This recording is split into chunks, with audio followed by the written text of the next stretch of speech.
There is a bookshelf in our living room that tells the whole story of our marriage, if you know how to read it. On the left side, organized by color and then by author last name, are my books. Paperbacks with cracked spines, dog-eared corners, sticky notes bleeding out from the pages like little paper tongues. Some of them have water rings on the covers from where I set my tea mug down without thinking. Some have margin notes in 3 different colors of ink because I read them 3 different times and became 3 different people somewhere in between. On the right side, organized by absolutely no discernible system, are Russ's things. A pair of work gloves he brought inside and forgot about. A half-empty bottle of engine oil that has no business being near anything literary.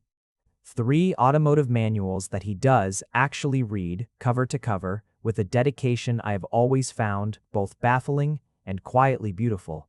And then, starting from about 8 months into our marriage, in a slowly growing stack that now occupies an entire shelf of its own, the books. My books. Books I recommended. Books I mentioned in passing. Books I quoted from while washing dishes. Books I left on the coffee table with a sticky note that said things like, "This one gutted me," or "You might not get it, but read page 47. Russ has read all of them, every single one. He has never told me that he hates reading. I have never asked him if he does.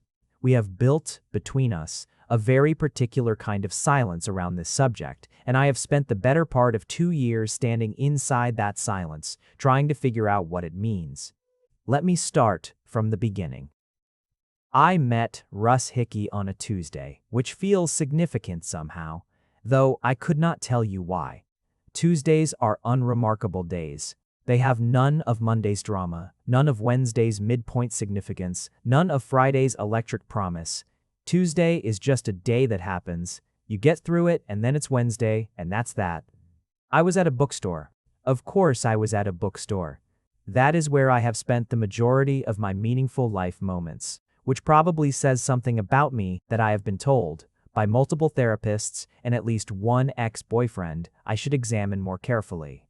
It was the kind of independent bookstore that smells like possibility and old paper, and faintly like someone nearby is drinking coffee. They should not be drinking because there are signs everywhere saying no food or drink, but the owner only enforces them selectively. I was in the fiction section, specifically in the literary fiction subsection, specifically crouched down to look at the bottom shelf where they had shelved things alphabetically by author in a way that did not quite account for the authors whose names began with letters that put them at knee height or below. My name is Gary Joyce. I am, at the time this story begins, 29 years old. I am a junior editor at a small publishing house that primarily does literary fiction and the occasional essay collection. I am by most accounts an unremarkable-looking person. Medium-height brown hair that cannot decide if it wants to be straight or wavy, and so compromises by being neither. Reading glasses that I only need for close work, but that I wear almost constantly because I keep forgetting they are on my face. I own more cardigans than is reasonable for one person. I have been told also by the ex-boyfriend mentioned above that I have a very expressive face that gives away everything I am thinking at all times, which he said like it was a flaw, and which I have since decided is actually a feature. I was crouched at the bottom shelf, trying to read the spine of a book that was pressed too far back to see clearly, when someone crouched down next to me, not to look at books. To tie his shoe. I registered this peripherally. Large hands, work boots, the kind of jeans that have been worn so many times, they have molded themselves to the shape of the person wearing them. Then he finished tying his shoe and did not stand up. He crouched there for a moment longer and then, in a low, slightly rough voice, he said, "That one's good, the one you're looking at." I turned my head. He was looking at the shelf, not at me, his head tilted slightly to read the spines. He had a strong profile, dark hair cut short. A jaw that looked like it had been designed by someone with opinions about architecture. "You've read it?" I said. "My sister has." He paused. "I tried the first chapter. Wasn't for me." This was, I would later come to understand, a remarkably forthcoming statement from Russ Hickey. At the time, I simply nodded and pulled the book from the shelf to look at the cover. "What kind of books are for you?" I asked. I asked because it is the kind of thing I always ask. It is my version of asking someone their sign, or their blood type, or what they think happens after you die. It tells me more than most other questions. He finally turned to look at me. His eyes were gray. Not the poetic silver gray of romance novel descriptions, just gray, the color of a sky that hasn't decided what it wants to do yet. "Manuals," he said. "Instruction books. The kind where if you do step 7 wrong, something breaks." I laughed. He looked faintly startled, like laughter was something he had anticipated but not quite prepared for. "That's the most honest answer I've ever gotten to that question," I said. Something in his face shifted, just barely, a slight softening around the eyes. "What about you?" He nodded at the book in my hands. "Everything," I said, "but especially the kind where if you do step 7 wrong, nothing breaks but everything changes." He looked at me for a long moment. Then he stood up, and I stood up too, because crouching for too long had started to make my knees ache, which is something that started happening at 27 and which I feel I was not sufficiently warned about. "Russ," he said, and held out a hand. "Gary," I said, and shook it. He had a very firm handshake, the kind that suggested he had thought about handshakes at some point and decided to take them seriously. We ended up talking for 40 minutes in the fiction section of that bookstore, which I know because when I finally looked up, the store was beginning to make closing time noises, and I had been standing on a slightly sore ankle without noticing. He told me he was a mechanic who ran his own shop. I told him I worked in publishing. He asked, with what I would later recognize as characteristic Russ Hickey directness, if that meant I read books all day. I said it meant I read manuscripts all day, which was different and also the same. He said that sounded like a lot. I said it was never enough. He walked me to my car, which was parked 2 blocks away, and we kept talking the whole way there. Or rather, I kept talking and he kept listening, which I have since come to understand is one of his primary modes of being.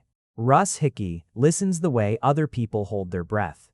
With his whole body, with a quality of attention that makes you feel like whatever you are saying is the most important thing currently happening in the world. At my car, he asked for my number. Just like that. No preamble, no leading up to it, no elaborate social maneuvering. Just, "Can I have your number?" With the same tone he might use to ask for a wrench, I gave it to him. He texted me that night. Not a hi or a how are you or any of the performative openers that I had come to expect and dread. Just, "That book you bought, is it good?" I looked at my phone for a long time before answering.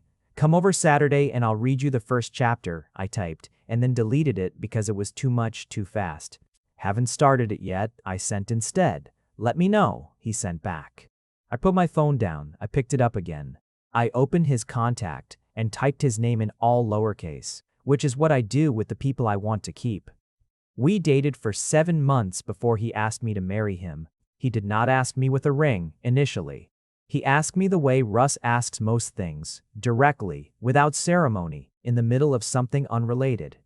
We were in his garage, which is also where he lives above the shop, and I was sitting on a stool reading while he did something mechanical to a car that I did not understand then and do not understand now. It was a Sunday afternoon in October. The light coming through the garage windows was doing that golden autumn thing that light does and that I always want to describe precisely and never quite can. He straightened up from the engine, wiped his hands on a rag and said, "I want to marry you." Not, "Will you marry me?" Not a question, a statement of intent.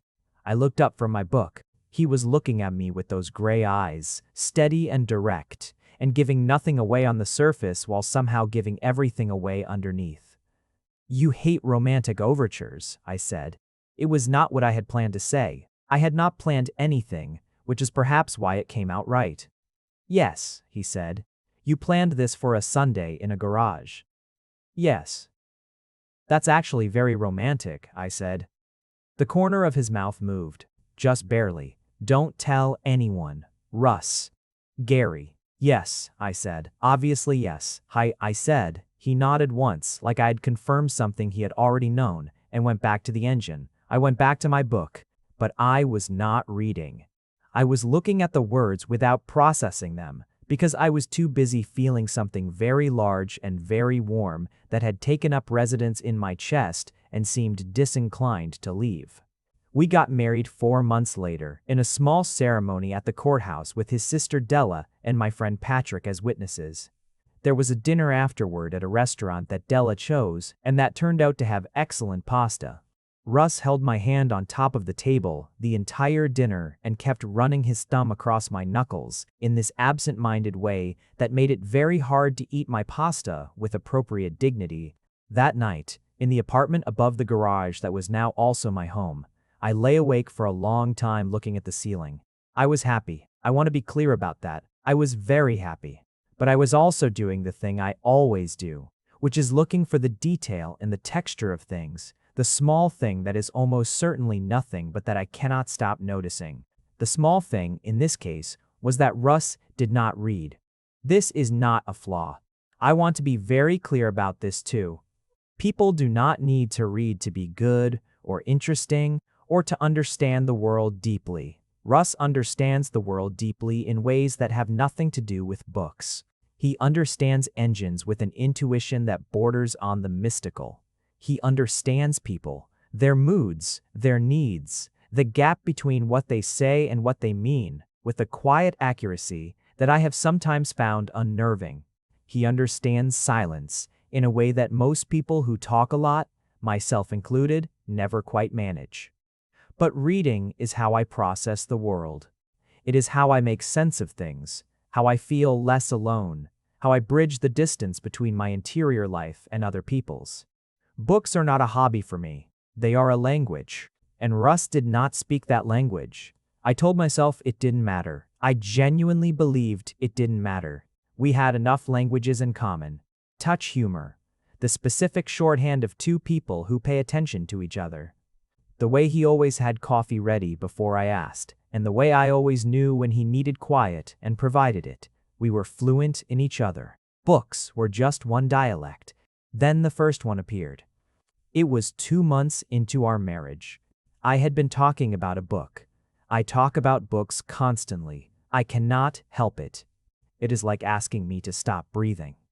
A novel I had loved so much as a teenager that rereading it as an adult felt like meeting yourself at 15 and realizing you were more interesting then than you remembered. I talked about it for probably 20 minutes at dinner, narrating specific scenes with hand gestures, reading aloud a passage that I had memorized without meaning to.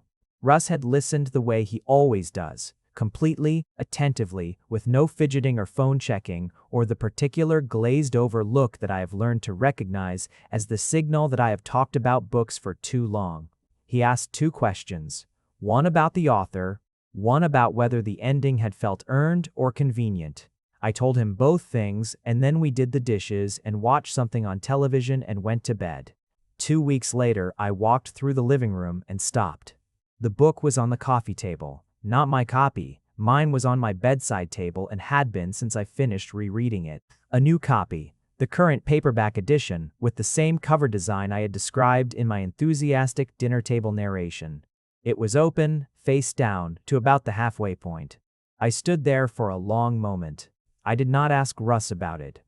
He was in the garage, and I think even then I understood instinctively that bringing it up would do something to this, change it in some way I could not predict and was not certain I wanted. So I left it there and went to make tea and tried to read my own book and mostly stared at the pages while thinking about the fact that Russ Hickey, who reads manuals and instruction books, and the kind of thing where, if you do step 7 wrong something, brakes had gone out and bought a copy of a novel I had spent 20 minutes describing at dinner. He finished it about a week later. I know because the book moved from the coffee table to his side of the bookshelf. He did not mention it. I did not ask. A month after that, I talked about a different book. This one was a recent literary novel that one of the authors at my publishing house had recommended to me, quieter, more interior than the first.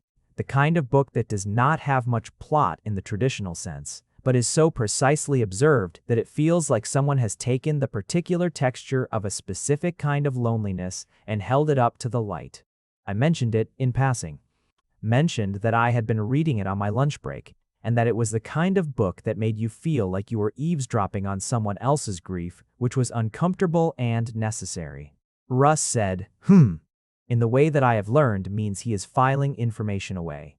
2 weeks later, on the coffee table, halfway through, I started paying attention after that. The pattern was consistent, and, once I understood it, unmistakable. Not every book I mentioned, not even every book I recommended directly, though those tended to show up faster, but the ones I talked about with that particular quality in my voice. The voice I get when something has genuinely gotten into me. When I am not just describing a book, but trying to give someone the experience of it through words alone. Those were the ones that ended up on our coffee table. He never mentioned reading them, I never asked. But I started keeping a list. In my phone, in the note-keeping app where I track books I want to read and recipes I want to try, and thoughts that seem important at 2 in the morning. I titled the note, Russ Reads, and started adding to it. 8 months in, 11 books. 12 months in, 17 books. 18 months in, 23 books. I looked at this list sometimes when I could not sleep. Lying on my side in the dark of our bedroom while Russ slept with the uncomplicated heaviness of someone who works with his body all day and has earned his rest. I looked at it and I thought about what it meant and came up with 17 different answers, none of which I fully trusted. Theory 1. He was doing it to connect with me. Reading the books because I loved them and wanting, in some way, to love what I loved. Theory 2. He was doing it out of some misplaced sense of obligation, some belief that good partners share interests even when those interests do not come naturally. Theory 3. He was actually coming to love reading and just had not said so. Theory 4. The one I return to most often, late in the night, with the particular clarity that comes at 3 in the morning, was simpler and more complicated than all the others. That he was doing it because he listened. Because when I talked about a book with that voice, the getting into me voice, I was not just describing a story, I was telling him something about myself, about what moved me, what I believed, what kind of person I was in the part of me that lived through stories rather than through actions. And Russ, who understood people with that quiet, uncanny accuracy of his, was reading the books not despite not enjoying reading, but because of it. Because the discomfort of doing something difficult was worth it for what came after. The understanding. I was not ready to test this theory. I do not know why. Fear, probably, though of what I could not exactly say. Fear that I was wrong and had built something romantic out of something practical. Fear that I was right, and then I would have to figure out what to do with that. So I kept adding to the list, and I kept not asking, and Russ kept reading, and the shelf on his side filled up. There is a moment in our marriage that I have thought about more than any other. More than the proposal in the garage. More than the courthouse. More than the first night we slept in the same bed, and I woke up at 2 in the morning to find him already awake lying on his back, staring at the ceiling with an expression I could not read. The moment I am thinking of happened on a Saturday in early spring, about 14 months into our marriage. I was having a bad day. Not dramatically bad. No disaster, no crisis, nothing that would justify the way the whole day felt like wearing wet socks. Every small thing slightly wrong and uncomfortable. I had gotten a rejection from a journal I had submitted an essay to. Nothing in the house worked right. I burned my finger on the stove making breakfast, and it was a minor burn, barely anything, but I stood at the kitchen sink, running cold water over it, and felt, disproportionately, like crying. Russ was in the garage. I did not tell him any of this. I took my sore finger and my bruised feelings and my burnt toast, and I went and sat on the couch with a book, a novel that a colleague had pressed into my hands the week before, saying only trust me, and I read for 3 hours. It was a strange, difficult book. The narrator was unreliable in ways that the book itself seemed to be working through in real time, processing its own uncertainty even as it created it. There were passages of such precise emotional accuracy that they felt like small injuries. I read and I felt, alternatively, seen and undone, which is my favorite thing a book can do. Russ came in around noon. He washed his hands at the kitchen sink. I heard him moving around, heard the refrigerator, heard the sounds of lunch being made. Then he appeared in the living room doorway. He looked at me. Just looked, for a moment. "Lunch," he said. "I'm okay," I said, which was not responsive to his statement, but which was the thing I actually needed to say. He looked at me for another moment. Then he went back to the kitchen. A few minutes later, he came and sat on the other end of the couch, and he put a plate on my end of the coffee table. A sandwich made exactly the way I like it, which he always gets right, without me having told him. And then he sat back and was simply there. He did not ask what was wrong. He did not offer advice or comfort or the kind of well-meaning verbal intervention that, when I am already feeling raw and overwhelmed, makes me feel more overwhelmed. He just sat. He picked up his own lunch and ate it. He was a very calm physical presence on the other end of the couch, anchoring one end of the space we were both in. After about 20 minutes, I put my book down. "It's a hard book," I said. "Looks like," he said. "I keep feeling like it knows things about me." I paused. "That sounds ridiculous." "Doesn't," he said. "I also had a bad morning," I said. "Not because of the book, just, in general." He looked at me. "The journal?" I had mentioned, in passing, that I was waiting to hear back. I had not realized he was tracking this. "Yeah," I said. He nodded once. "Not sympathy exactly. He is not, by nature, a person who performs sympathy. More like acknowledgement, the way you acknowledge something real." "It's a good essay," he said. I looked at him. "You read it?" "You read it to me," he said. "The last version, 3 weeks ago." I had done this. I sometimes read things aloud when I am editing them, working through the rhythm, and Russ is a willing, if largely silent audience. I had read the essay out loud while he was doing something with his hands at the kitchen table, repairing something, some small mechanical something, and I had assumed he was listening with the polite half-attention that people give to things that are meant for someone else. "You remember it?" I said. "I remember all of it," he said, simply, not as if this was remarkable. I looked at him for a long time. He looked back, steady and gray-eyed, and something in the way he said those 5 words landed in me and stayed there, rearranging things. "Russ," I said. "Gary," he said, "why do you read the books?" I had not planned to ask. The question was out before I could weigh it, before I could assess whether I was ready for the answer. It was just, suddenly, the question that mattered, and I had asked it. He was quiet for a moment. He set down his lunch plate and looked at the coffee table. Then he looked at me. "Because it's the part of you I can't see any other way," he said. The room was very quiet. Outside, somewhere down the street, a car passed. A bird did something.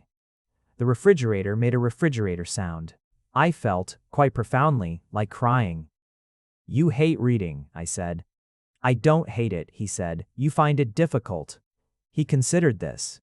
"Yes. The books I recommend aren't the easy kind," I said. "Half of them are dense and interior and don't have a lot of plot."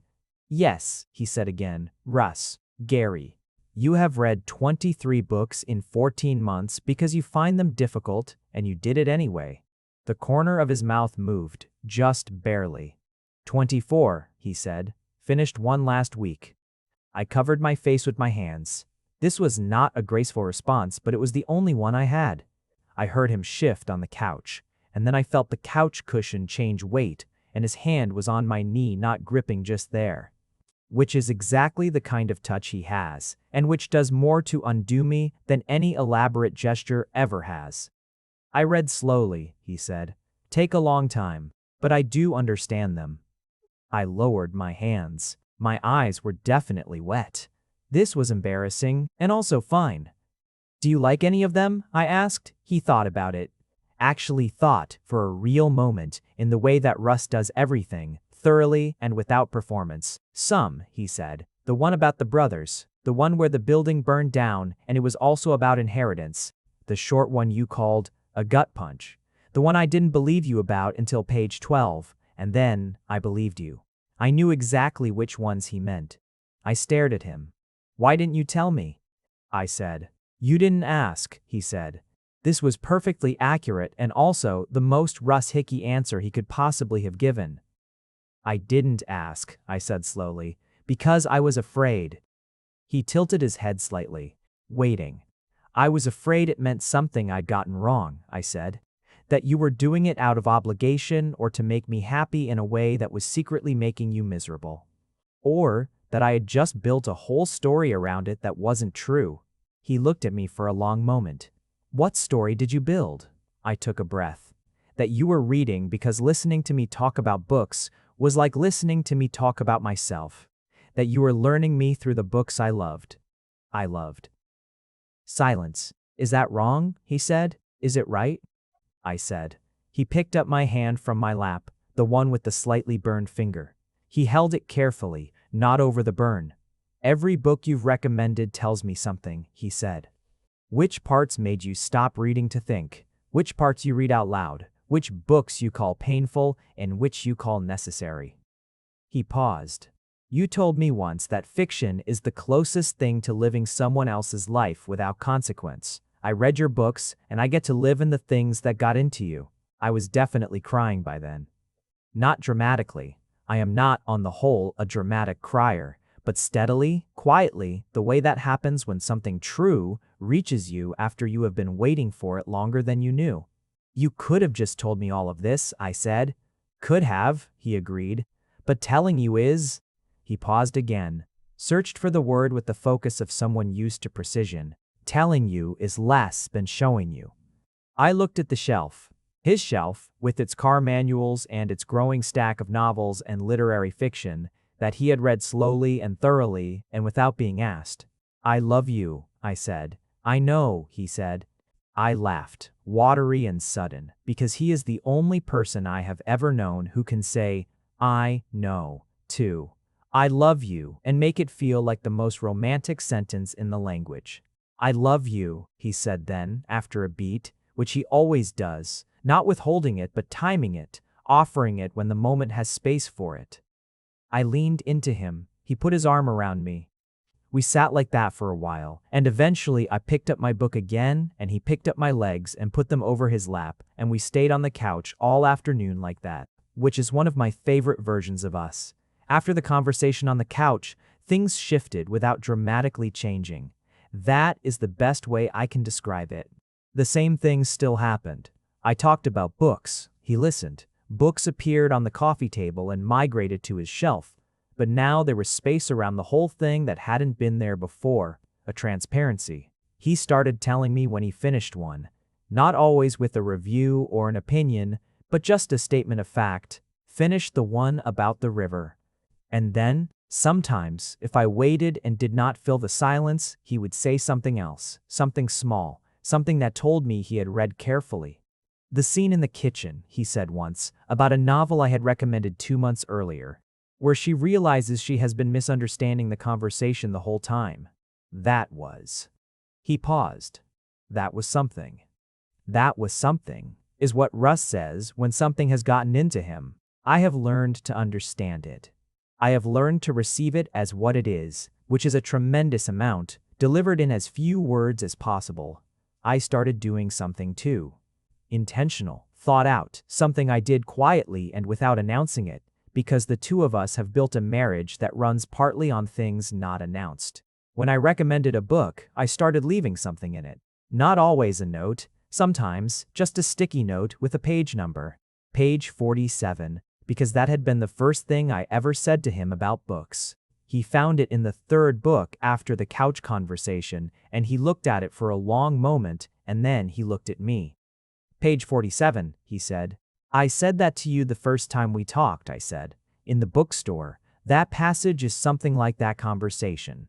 He opened the book to page 47 and read the passage there. He read it twice. I could tell by the pause before he turned the page. Then he closed the book and put it down and came and kissed me very deliberately on the forehead, which is his version of, I understand, I see you, I have received this thing you gave me. After that, page 47 became ours. I put it in every book. Not always the same passage. Sometimes it is narrative, sometimes it is a sentence, sometimes it is just a particularly good paragraph that illuminates something about the story. But the sticky note is always there. and he always reads it twice.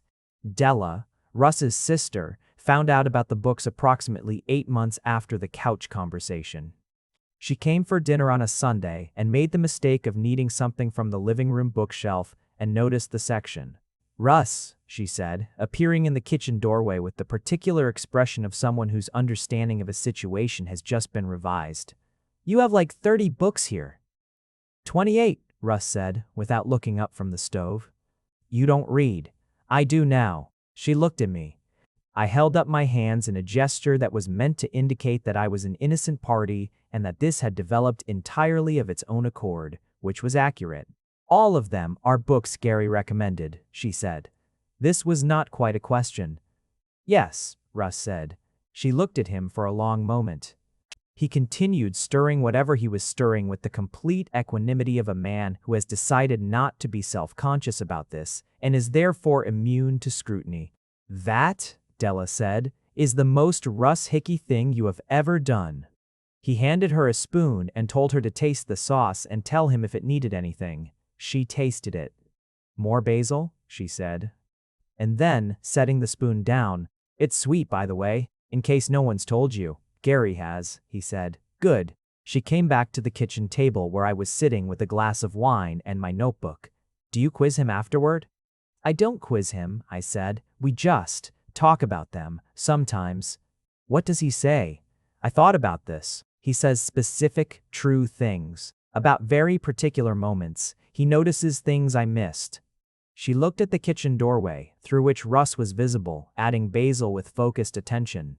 Then she looked back at me. "He does that with everything," she said quietly. "Notices things. He just doesn't. Usually." She shook her head slightly. "He talks to you." I felt something warm and a little unsteady in my chest. "He talks to me," I agreed. "He used to drive me insane," she said. "Growing up, I'd be trying to have a whole conversation and he'd give me 3 words. I thought he just wasn't paying attention, that it was disinterest." She paused. "Then one day, months later, he'd bring up something I'd said like it had just happened. He remembered every word. Just." She gestured vaguely, held on to it. "I thought about 5 words. I remember all of it. Said without drama, like stating a simple fact." "Yes," I said, "he does that." We ate dinner and talked about other things. But that conversation stayed with me the way certain conversations do, not as a thing to analyze but as a thing to know, a small piece of context that made an already clear picture slightly more precise. The book that changed things next was not one I recommended. It was one Russ bought on his own. I found it on a Sunday morning when I came into the living room before he was up. He had a late night in the garage, something complicated with the transmission, and I had let him sleep. I was making coffee, and I walked past the shelf, and something caught my eye. A new book on his side that I hadn't recommended. I stood there looking at it.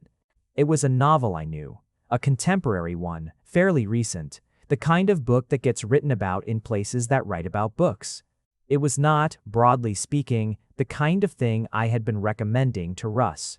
My recommendations had tended toward the interior, the literary, the emotionally complex. This book was all of those things, but it was also something else. It was, at its core, a love story. Specifically, the kind of love story that is mostly about the negative space between 2 people who love each other and find it difficult to say so. I did not pick it up. I made my coffee and sat down and looked at it from across the room. When Russ came in an hour later, he went straight to the kitchen without seeing me, ran the tap, and then appeared with 2 mugs. "Morning," he said, and handed me mine.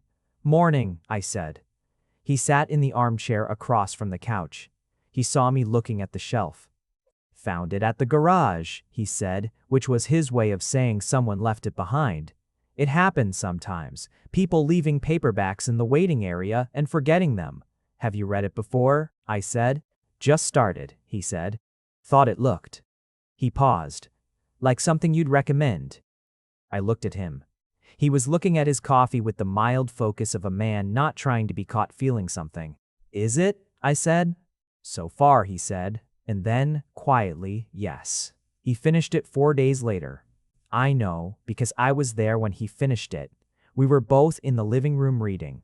And he turned the last page and sat with the closed book in his hands for a moment and then set it on the coffee table. I put my own book down. He looked at the cover of his book. Then at me. The scene near the end, he said, where one of them finally says the thing and the other one says, I know, I've known for a long time. I was very still. And then, he paused. And then, instead of explaining themselves, they just keep being together. Like, the knowing was always the thing. The saying was just. He stopped. Catching up, I said softly. Yes, he said, catching up. I thought about our couch conversation. About, I know, and then, I love you, after a beat, after space. About all the things Russ had shown me before either of us had words for them. We do that, I said. Yes, he said. I got up from the couch and went and sat on the arm of his chair, which is too narrow and not really designed for two people, but which I do sometimes because it puts me close enough to lean against him. He shifted to make room without being asked. You're getting better at this, I said, saying the things. Practice, he said. 28 books of practice, I said. 29, he said. This one. I put my head on his shoulder. He put his arm around me. Do you want to know something? I said. Yes, he said.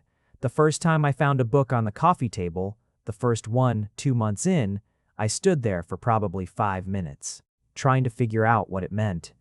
He was quiet. I had 6 theories, I said, all different. I went back and forth between them for weeks. I paused.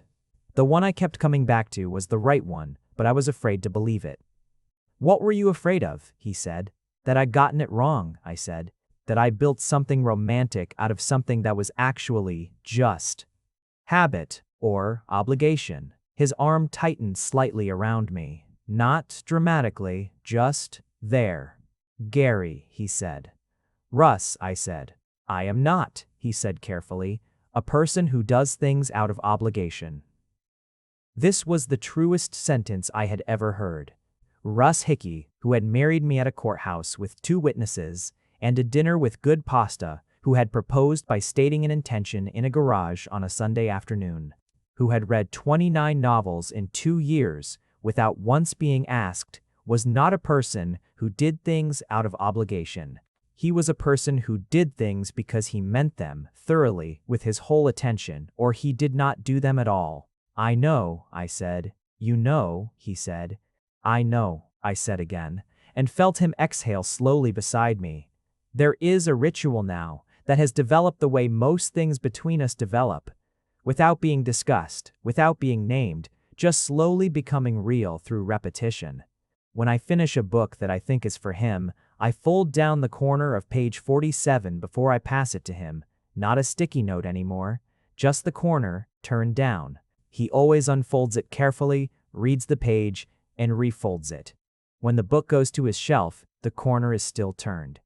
I have been watching lately what happens to the shelf, watching it fill.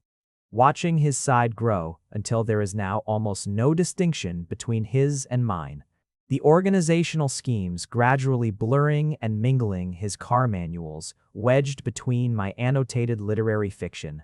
My tea-ring stained paperbacks next to his crisp, well-read but careful. He is a careful reader. I have noticed with very few cracked spines for someone who takes a book apart so thoroughly. Editions. We have a shared shelf now. I did not plan this, neither did he. It just happened, the way all the real things between us have happened, quietly and without announcement, until one day it was simply true.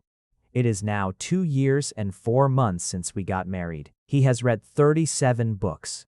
The automotive manuals have been there since before me, and they are not going anywhere.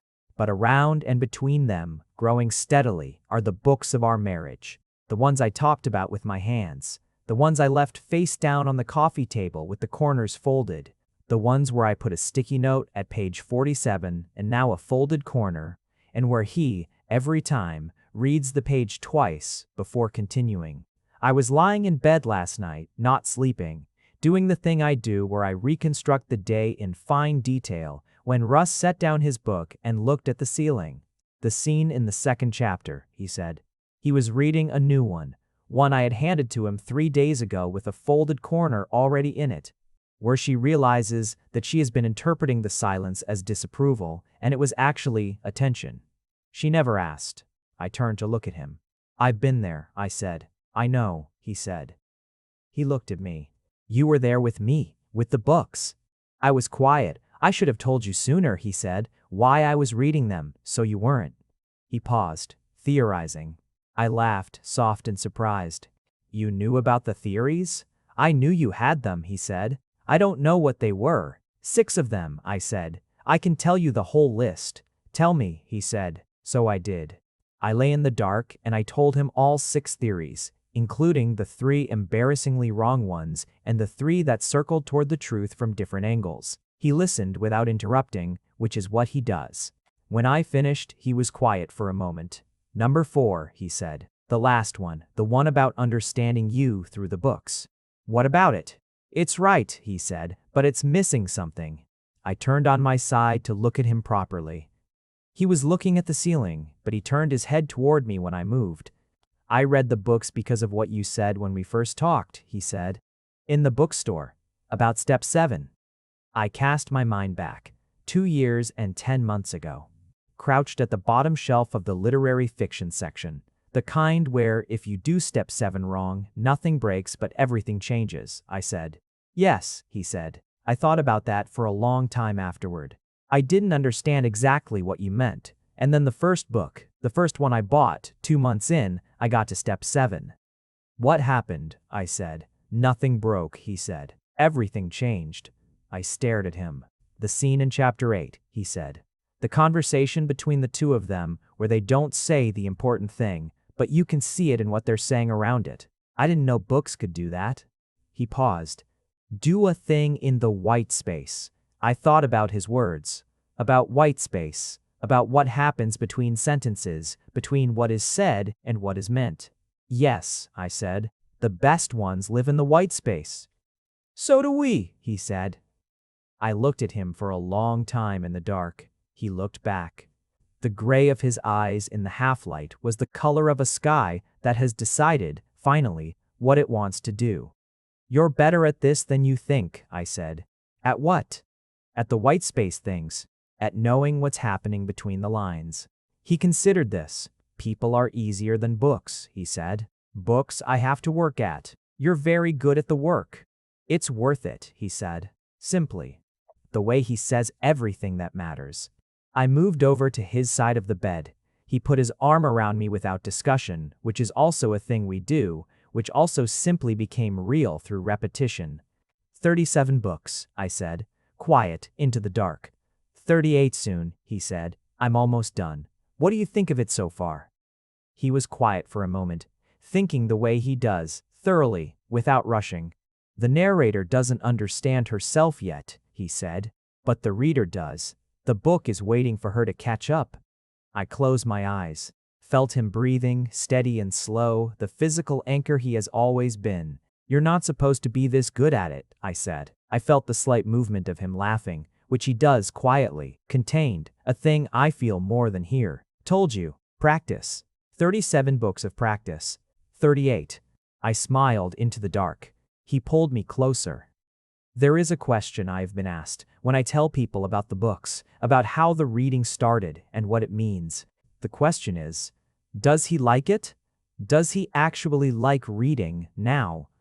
And the honest answer, the one I have arrived at slowly, through observation and through the conversations that have gradually become easier, is that liking it is not exactly the point. Russ does not read the way I read. He does not fall into books the way I do, losing the world around him, emerging hours later, slightly disoriented, like surfacing from underwater.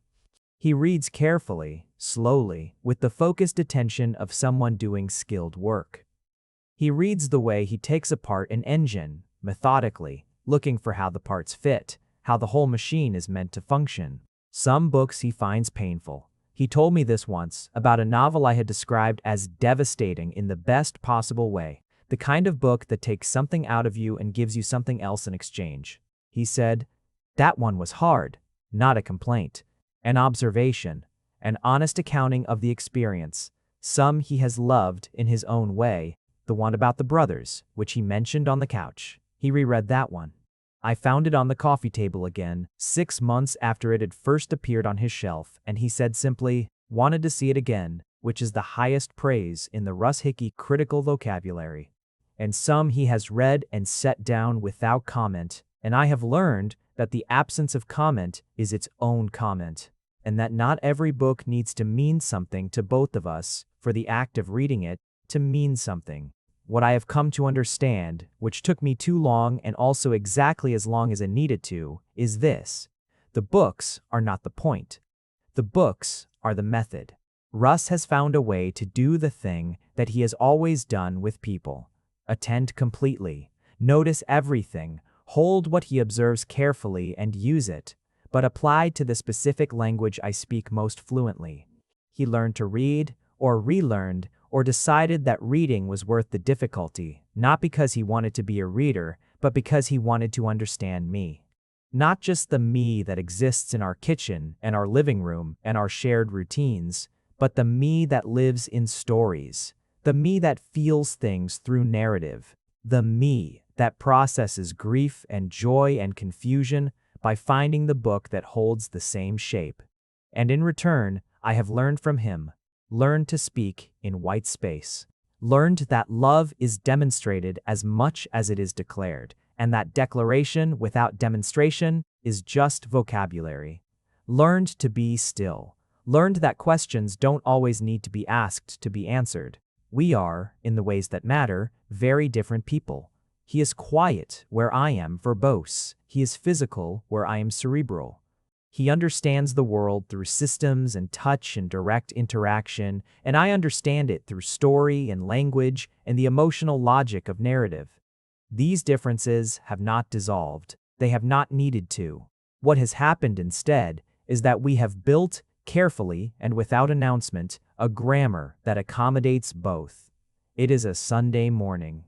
This particular Sunday morning, the one I am describing now, at the end of 2 years and 4 months of marriage and 37, soon 38 books. Russ is in the garage. I can hear, faintly, the sound of whatever he is working on. It is a good sound, purposeful, precise, the sound of someone doing something well that they have always done well. I am on the couch with a new book, one I have not told him about yet. I am only 20 pages in, and I already know it is a page 47 book. Already know it is one I will fold the corner of before handing it over. It has that quality. The thing I can feel by now almost immediately. The particular density of a story that is going to do something in its white space. On the coffee table, next to my tea mug, is his current book. He is close to the end. Last night he told me that the narrator was close to understanding herself, almost caught up to the reader. I told him that was true. He asked how it ended. I told him to read it. He smiled at me. The full smile, not the corner of the mouth variety, which I did not see for the first 3 months of our relationship, and which I now consider one of the great privileges of my life. Then he went to sleep. I look at the bookshelf from across the room. His side and my side gradually becoming one side. The car manuals that were here before me. The novels that will keep arriving, one at a time, in the deliberate way of things that matter. There is something I want to say, and I am going to say it without making it into a theory or a question or a thing that needs examining, because I have spent long enough making things into theories and questions, and I am practicing the thing he has always been good at. I love him in the specific way that you love someone who has learned your language, not because it is their native tongue, but because you were worth the effort. I love him in the way that you love someone who demonstrates rather than declares, who has filled a shelf with evidence, who has turned down 37 corners at page 47 and read every passage twice. I love him in the quiet, in the white space. And when he comes in from the garage tonight, hands washed, settling onto the couch with his book. And when I look up from my own book and we exchange the particular look that does not need words because it has never needed words, I will feel as I always feel in those moments, that we are two people who found without planning it the exact language we needed. The footsteps. The garage door. The sound of water at the sink. He comes in. He looks at me on the couch. He goes to the kitchen. He comes back with 2 mugs and sets mine where I can reach it without moving, which he always does, which he has always done, which he will always do. He sits. He picks up his book. 38 pages from the end. I know because I counted last night while he was sleeping.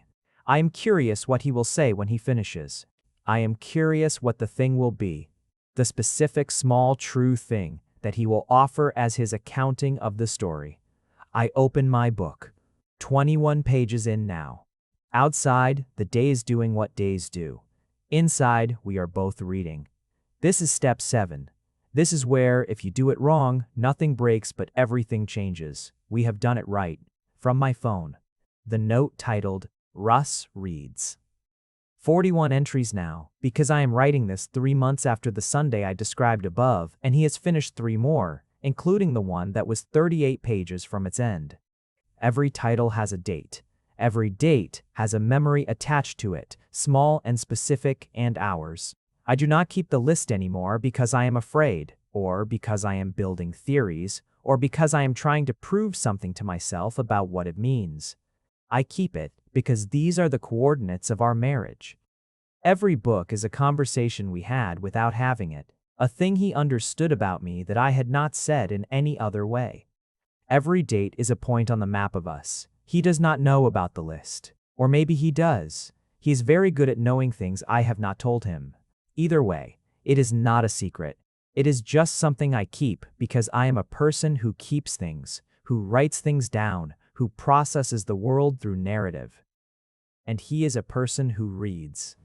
Not fast, not easily, not the way I do, but carefully, thoroughly, with his whole attention, with page 47 turned down. If you made it to the end, you're my kind of person. Leave a subscribe. Comment down your favorite part of the story, and if you want early access to videos, exclusive content, or just want to support the channel, hit that join button right below the video. Even one member genuinely means the world to me. See you in the next one.